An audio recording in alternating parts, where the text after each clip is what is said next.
Fala pessoal, no vídeo de hoje nós vamos trazer aqui algumas informações relevantes aqui a respeito de política, né? Nesse vídeo nós vamos deixar de fora aqui, a priori, deixe de fora as paixões ideológicas, as paixões políticas.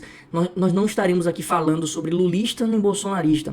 Nós estamos aqui trazendo informações, né, fatos relevantes de fontes oficiais, IBGE, site da Receita, site do índice da Bovespa, etc. São dados oficiais para fazermos um balanço aqui com relação ao qual governo fez mais pelo Brasil ao longo do tempo.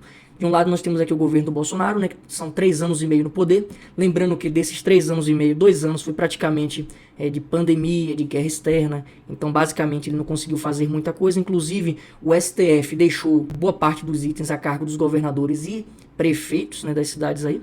E aí o Bolsonaro acabou não tendo tanto poder de decisão com relação à pandemia, né? Então basicamente 1 ano e meio de governo aí do Bolsonaro, né, somando aí tirando o período da pandemia, né? E do outro lado nós temos o governo do Lula, né, que passou 8 anos, na sequência veio o governo da Dilma, então o governo de PT com 16 anos no poder, né? Então vamos fazer esse apanhado aqui de uma forma bastante racional, né? Então estou falando com você que está querendo que o Brasil saia da lama, porque o Brasil nunca esteve bom em momento nenhum. Não adianta dizer que no governo A, no governo B o Brasil era bom. Não, o Brasil sempre foi horrível, né? Nunca foi como deveria ser. Então nós vamos analisar aqui com base em dados. Então eu fiz aqui um apanhado aqui dessas informações. Eu quero que você venha comigo aqui na minha tela, né? Se você não for inscrito no canal, já se inscreve no canal, né? Fique comigo até o final desse vídeo. Tenha pelo menos a humildade de avaliar todos os itens aqui que eu vou trazer nesse vídeo. Veja as fontes de informação antes de dizer se é verdade ou mentira. Veja as fontes, né? Então não julgue o conteúdo simplesmente porque você tem uma paixão pelo candidato A ou B, e aí você deixa de ver o vídeo, e aí você tá ou deixando de votar ou votando em um candidato aí que não vai trazer nada de bom para o seu país, né? E é o futuro dos seus filhos que você vai estar jogando fora, né? Temos aí a possibilidade de trazer mudanças relevantes para o país, e essas mudanças só serão materializadas com o seu voto. Então vamos aqui à minha tela aqui para discutirmos esses dados. Considerando aqui os dados aqui com relação aos governos, trouxe aqui alguns períodos aqui do governo do PT, né, e o período aqui do governo Bolsonaro. Nós podemos ver aqui o primeiro item, a taxa de desemprego no Brasil. Aqui esse gráfico, a fonte aqui da FGV, Fundação Getúlio Vargas, nós podemos ver aqui o histórico aqui do desemprego no Brasil, desde 1981 até 2020. Né? Nós podemos ver aqui no governo de Lula, o governo do PT em específico aqui, você pode acompanhar comigo aqui em 2022, a taxa de desemprego era acima de 10%, quase 12%. E ele se manteve aqui acima de 10% por um período aqui até 2006, houve uma ligeira queda, depois subiu de novo acima de 10%, e aqui houve uma queda gradual aqui até próximo de 2014, né? O governo de Dilma, ela ficou aqui até 2016.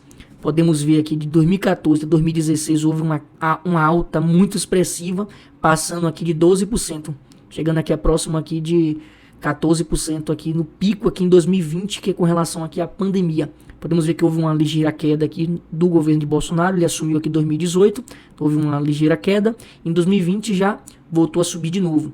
Desse lado aqui eu trouxe informações aqui também aqui do IBGE aqui nesse caso.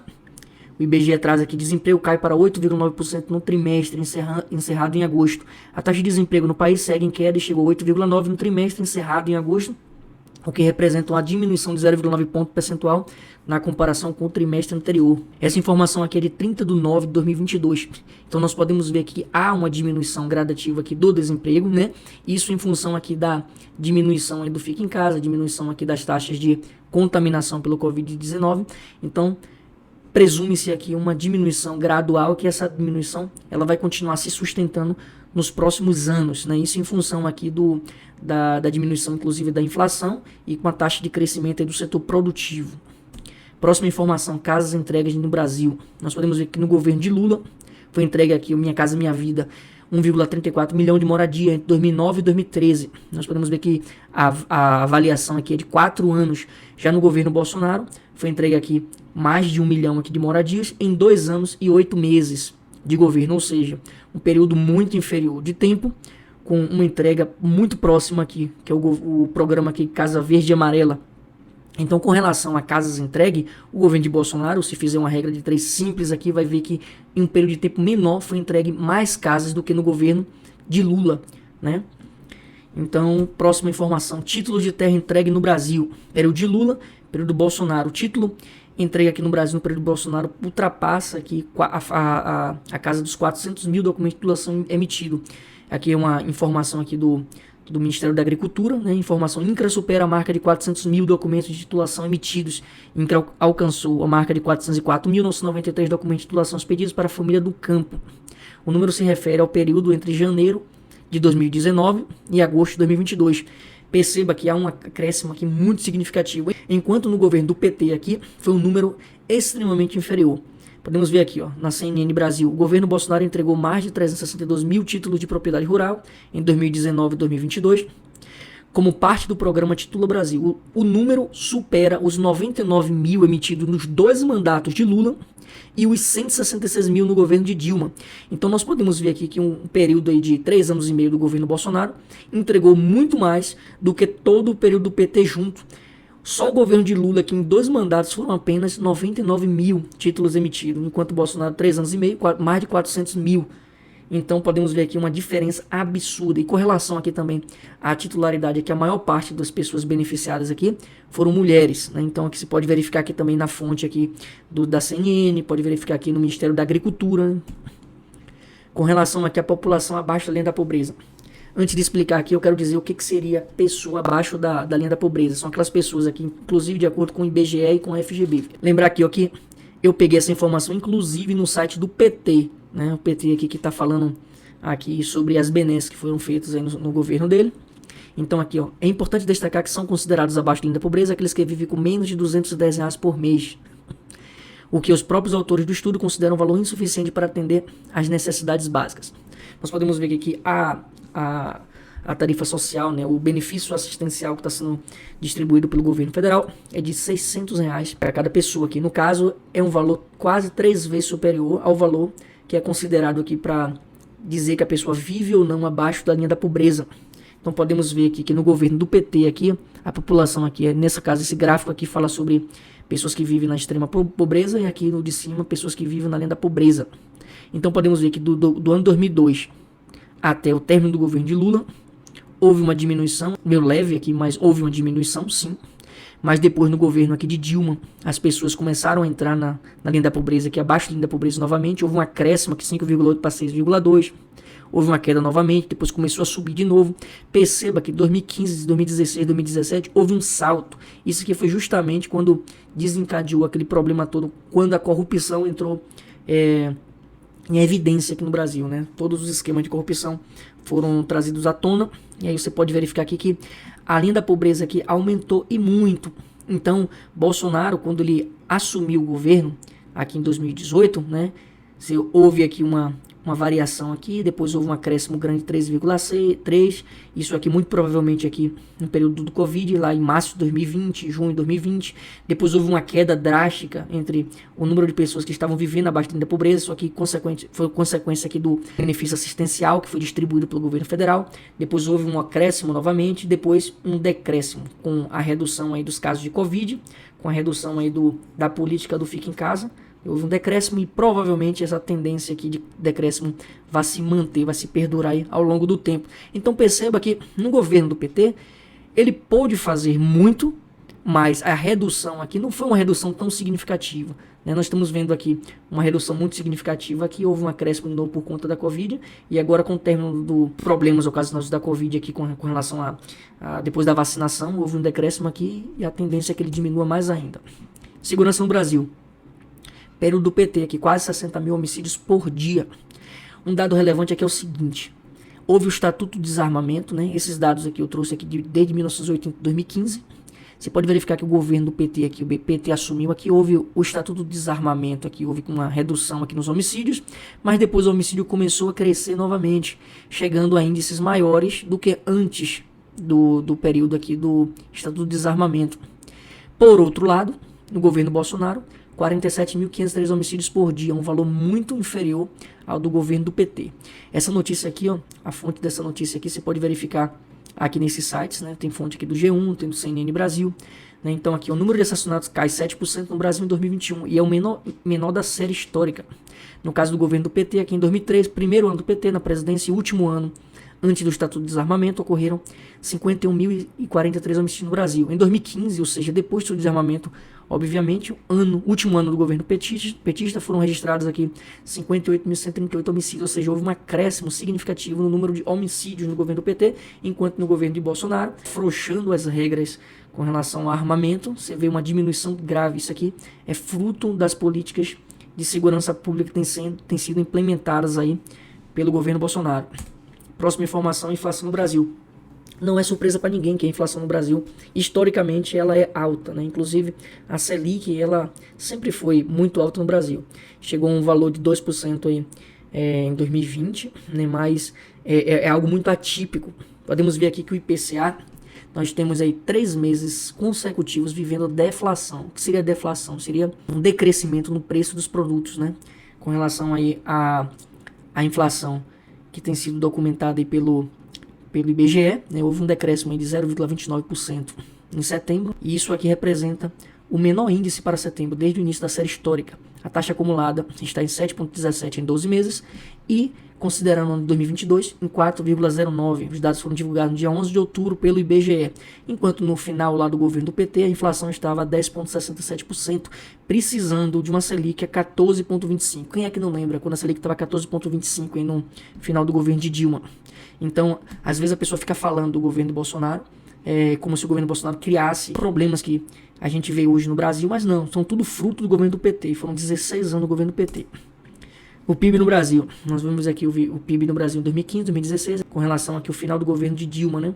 O PIB era negativo, 3,5 negativo, 2016 menos 3,3, 2017 já houve um crescimento aqui muito pequeno, mas houve, que já era no governo de Temer, houve um crescimento pequeno também no governo, no primeiro ano de governo do Bolsonaro, 2019 um crescimento pequeno, 2020 houve a pandemia, houve uma redução absurda de 4,1%, né? E nos próximos anos já houve uma melhora no PIB, né? E aqui uma informação atualizada vinda do Ministério da Economia. A FMI amplia a projeção do crescimento do PIB brasileiro para 12,8% em 2022. Veja que a estimativa fica acima da expectativa de mercado apurada no boletim Focus do Banco Central, que era de 2,7%. Então veja que a informação atual é de 11/10 e é uma estimativa muito boa. Há uma previsão de crescimento do PIB do Brasil para 2022 e posteriormente nos demais anos. Resultados estatais. Também não é novidade para ninguém que as estatais historicamente vêm apresentando um déficit muito grande aí para o país, né? Inclusive muitos brasileiros se veem revoltados com altos prejuízos que as estatais estão dando, e nós podemos associar esses prejuízos ao alto índice de corrupção nessas estatais. Não é surpresa que as estatais são utilizadas sim como cabide de emprego para barganha política. Nós temos aí vários deputados, pessoas que não têm um mínimo de qualificação, ficando à frente de grandes empresas, e essas pessoas, como sabem que o período nessas empresas é um período muito curto, elas entram lá para se beneficiar, e não para beneficiar a empresa, e não para prestar um serviço de qualidade para a sociedade. Então, as estatais elas sempre deram prejuízo, mas ultimamente as estatais têm apresentado um resultado bastante positivo. Essa informação da CNN, com melhor resultado em 11 anos, as estatais registram um lucro de 109 bilhões em 2019. Mais lucros e menos funcionários. O quadro de pessoal das estatais caiu 3,7% no ano passado, com 18.300 funcionários a menos. Então você pode ver que houve um enxugamento, sim, porque nas estatais nós sabemos que várias pessoas que se acham donos daquelas estatais às vezes são encostadas, não fazem absolutamente nada, às vezes salários altíssimos, né? Não todas as estatais, não todas as pessoas, obviamente, isso tem que ser avaliado caso a caso, e aquelas pessoas que não são produtivas devem sim passar por um processo de avaliação, e essa avaliação ela deve ser justa. Então as pessoas precisam sim avaliar quais são os resultados, os lucros e os prejuízos das estatais, e a partir daí aferir se elas estão no caminho certo ou no caminho errado. Com relação ao resultado das contas públicas, aqui considerando aqui, nesse período de 2014 até 2018, que foi quando o Bolsonaro ele assumiu a presidência, nós podemos ver aqui um déficit muito grande, né? Resultado negativo aqui, acumulado de 12 meses. O resultado primário é aquele resultado que são provenientes aí de itens que não sejam fruto do poder coercitivo do Estado, como a arrecadação por meio de impostos, né, de tributos em geral, né? Então aqui, resumindo o resultado das estatais, são as empresas que produzem, né, que fazem parte do setor público, né, os dividendos que são recebidos pelo governo por participação em empresas de sociedade de economia mista, que tem ações negociadas em bolsa, inclusive. Então, podemos dizer que o resultado primário aqui foi muito negativo, muito ruim. A partir de 2018, nós podemos ver que já começou um crescimento aqui do resultado aqui primário do Brasil. Esse resultado primário vem numa crescente, essa crescente continua dando sequência, né? É uma informação aqui retirada aqui do Tesouro, né? O Tesouro Nacional. Você pode verificar aqui no link que eu vou estar deixando aqui na descrição do vídeo. O que eu quero dizer aqui com relação a essas informações? Eu não quero dizer aqui que o candidato A é isso, o candidato B é aquilo. O que eu quero dizer aqui é que no Brasil, historicamente, nós temos problemas muito graves com relação à corrupção. E podemos ver que o Congresso Nacional, que é o órgão que dita as regras do orçamento, né, o Congresso Nacional são as mesmas pessoas. Nós temos mais do mesmo a cada eleição. O PT passou 16 anos no governo e o que não fez porque não teve tempo para fazer, não. O que não fez porque não quis fazer. Foi o governo que teve o maior nível de corrupção na história do Brasil. É claro que o Brasil historicamente sempre teve corrupção, mas no governo do PT foi uma corrupção institucionalizada, foi uma orquestra com relação a todos os órgãos, foram emparelhados aí, o que fez com que a corrupção fosse muito difícil de ser combatida. O que eu quero trazer de informação aqui é que você olhe para esses dados, olhe para essas informações. Se a gente remover aquelas pessoas que tiveram a oportunidade de fazer e não fizeram, a gente está dando uma chance para o Brasil melhorar. Nós vivemos aqui um período muito turbulento e ainda estamos passando por um momento turbulento. Não podemos dizer que o Brasil está bom. Existem muitas pessoas que estão numa situação muito ruim. Porém, essas pessoas precisam de uma oportunidade de ter uma melhora nas suas vidas, trocando os governantes, né? O governo Bolsonaro só está aí há 3 anos e meio. Desses 3 anos e meio, 2 anos que não pôde fazer quase nada, né? Então, temos a oportunidade de manter um governo para que esse governo possa governar. Nós não temos sequer um orçamento de longo prazo. Nós temos o de maior prazo, é o PPA, que é o Plano Plurianual, que vale por 4 anos, né, e ele é desconexo aí do governo do presidente justamente para tentar dar uma continuidade nos planos de governo. Porém, nós não temos um planejamento de longo prazo. Todas as mudanças que são significativas, mudança na educação, mudança na segurança, mudança na saúde, mudança com relação à vida das pessoas, requer um prazo, requer um tempo. E esse tempo é no mínimo de 2 governos. Primeiro período de 4 anos, depois uma reeleição ali para tentar dar continuidade naquele processo inicial. O governo de Bolsonaro não teve a oportunidade de passar 8 anos e a pandemia estragou muitas coisas que poderiam ser melhoradas. O governo do PT já teve a chance dele. Não vamos voltar a viver a mesma coisa que vivemos, porque os dados aqui mostram. Se o governo do PT fosse um governo que fez muito pela vida das pessoas, essas comparações que eu estou fazendo aqui de um governo de 3 anos e meio com pandemia não estaria tão à frente do governo do PT que passou 16 anos. Então o governo de Dilma sendo ruim, mas o governo do Lula foi bom e o de Dilma foi ruim. O governo de Dilma foi uma continuação do governo de Lula. Né? Se Lula continuasse mais 4 anos no poder, todos aqueles problemas iriam se deslanchar no governo com Lula. Porque em economia, você sempre vai ter uma reação para uma ação. A conta vai vir de uma forma ou de outra, né? Essa questão da política do fica em casa, todo mundo sabia que iria bombar uma inflação, porque os produtos não iriam ser comercializados, não ia ser produzido, né? Então, deixe de lado as paixões. Você que, aquela pessoa que os dois são corruptos, eu não vou votar em ninguém e quer ficar em casa. Você simplesmente está dando uma oportunidade para o PT voltar de novo ao poder, e aí você não vai ter nem o que reclamar futuramente. Vá ter o seu voto e dê uma oportunidade. Se daqui a 4 anos as coisas não acontecerem, vota em outra pessoa. Não adianta ficar só em casa reclamando. Quem está no poder é simplesmente um reflexo da sociedade. Se a gente coloca lá uma pessoa que é corrupta, que é ladrão, que já foi condenado em 3 instâncias e coloca essa pessoa de novo, né, uma aparelhagem aí dos órgãos públicos para fazer com que a pessoa volte de novo a concorrer às eleições, você está sendo conivente com tudo isso. Né? Então, o objetivo aqui é abrir o seu olho. Né? Temos a oportunidade de fazer a diferença. Se você conhece alguém que não quer votar em ninguém, simplesmente porque acha que não votando não vai ser responsável pelo que está acontecendo com o país, encaminha esse vídeo para essa pessoa. Eu não tenho muitas pessoas aqui seguidoras do canal, né? Não tenho muitas, então se inscreve no canal se você não for inscrito, encaminha esse vídeo para pessoas que você acha que não vai votar em ninguém, encaminha essas pessoas para que acham que o governo do PT foi 1000 maravilhas, né? E às vezes fica ali em cima do muro, porque as informações estão aí, as fontes estão aí. Se você se alimenta do que a mídia tá jogando lá, é o que passa na televisão, a televisão tá mostrando também algo que ela quer mostrar, algo que ela quer que você acredite. As fontes oficiais estão aí, o IBGE, o IPEA, vários sites aí oficiais que podem estar utilizando desses sites aí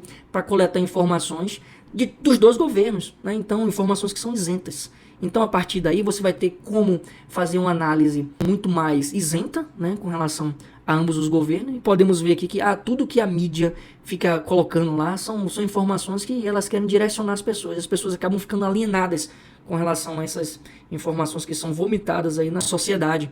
Então encaminha esse vídeo para outras pessoas, vamos fazer esse vídeo chegar a muitas pessoas, viralizar mesmo, para ver se pelo menos a gente consegue abrir os olhos de algumas pessoas. Estamos hoje dia 20/10, nós estamos aí a 10 dias das eleições. É um pouco período que podemos fazer grandes coisas. Se você já enviar esse vídeo para uma pessoa só, essa uma pessoa enviar para outra pessoa, também assim quando a gente consegue fazer esse vídeo chegar em muitas outras pessoas. Já deixa um like também no vídeo se você gostou, se você acha que o conteúdo é relevante, deixa um like. Por quê? Porque o YouTube ele entende que quando você dá um like no vídeo, o assunto é de relevância, ele começa também a distribuir para outras pessoas. Então ajude a compartilhar, ajude a conquistar aí votos para que o Brasil ele siga pelo menos numa tendência de crescimento e a gente consiga sair dessa maré de baixa, dessa maré de corrupção, nessa maré de coisas ruins que vieram acontecendo aí ao longo dos últimos anos. Beleza? Então eu fico por aqui, até o nosso próximo encontro.